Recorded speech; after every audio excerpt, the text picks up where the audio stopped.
नमस्कार, दीप्स किचन मराठीमध्ये मी दीपाली आपलं मनापासून स्वागत करते। चला तर मग आजच्या आपल्या रेसिपीला सुरुवात करूया। बोनलेस फ्राय चिकन करण्यासाठी आपल्याला काय साहित्य लागणार आहे ते आपण पाहूया। मी इथे बोनलेस चिकन घेतलेले, अर्धा किलो चिकन आहे। असे छोटे तुकडे करून घेतलेले चिकनचे।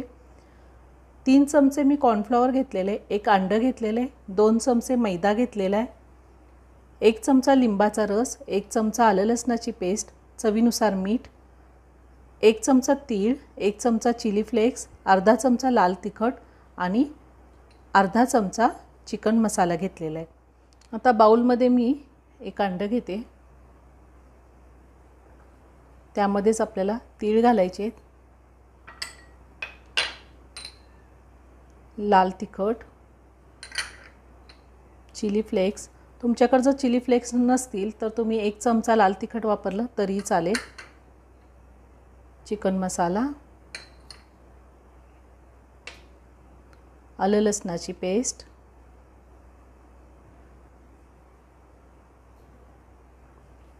लिंबाचा रस, मैदा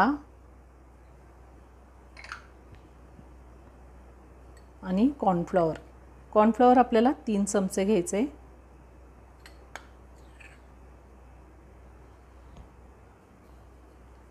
चवीनुसार मीठ घालायचे। आता हे मिश्रण चांगलं एकत्र करून घ्यायचे।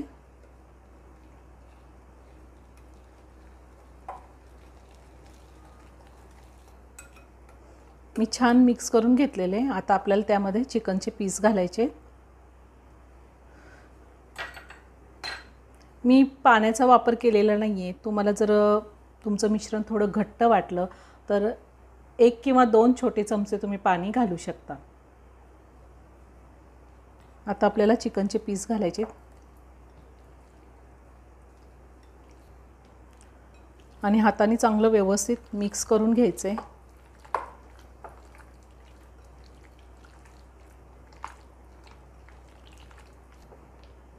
मी व्यवस्थित मिक्स करून घेतलेले आणि आता 1 तासासाठी मी मॅरिनेट होऊन देणार आहे चिकन आणि त्यानंतर आपण ते तळून घ्यायचे। मी कढईमध्ये तेल तापायला ठेवलं होतं, तेल गरम झालेले। आता आपण चिकनचे पीस तेलामध्ये सोडूयात। तुम्ही ह्यापेक्षा पण लहान पीस करू शकता।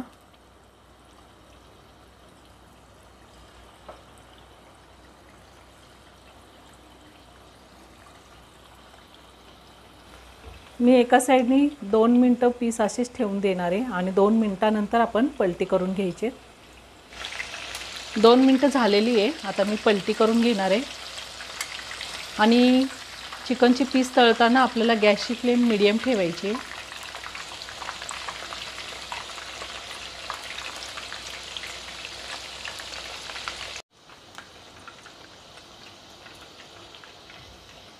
चिकनची पीस तळून झालेली आहेत। मी साधारण 8 ते 9 मिनिटं गॅसची फ्लेम मीडियम ठेवून तळून घेतलेले आहेत आणि आता मी ते काढून घेते।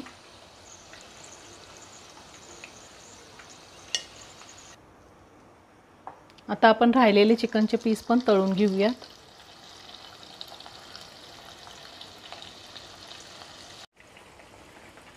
हे चिकनचे पीस सुद्धा मी त्याच पद्धतीने तळून घेणार आहे। अगदी साधी सोपी रेसिपी आहे, नक्की करून पहा, खूप सुंदर लागते।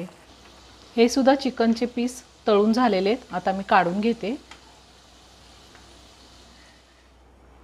तयार झालं बोनलेस फ्राइड चिकन, खूप छान लागतं, तुम्ही नक्की करून पहा। व्हिडिओ आवडला असेल तर व्हिडिओला लाईक आणि शेअर करायला विसरू नका। रेसिपी आवडली असेल तर कमेंट करून नक्की कळवा। पुन्हा भेटूया अशाच एका छानशा साध्या आणि सोप्या रेसिपी बरोबर। धन्यवाद।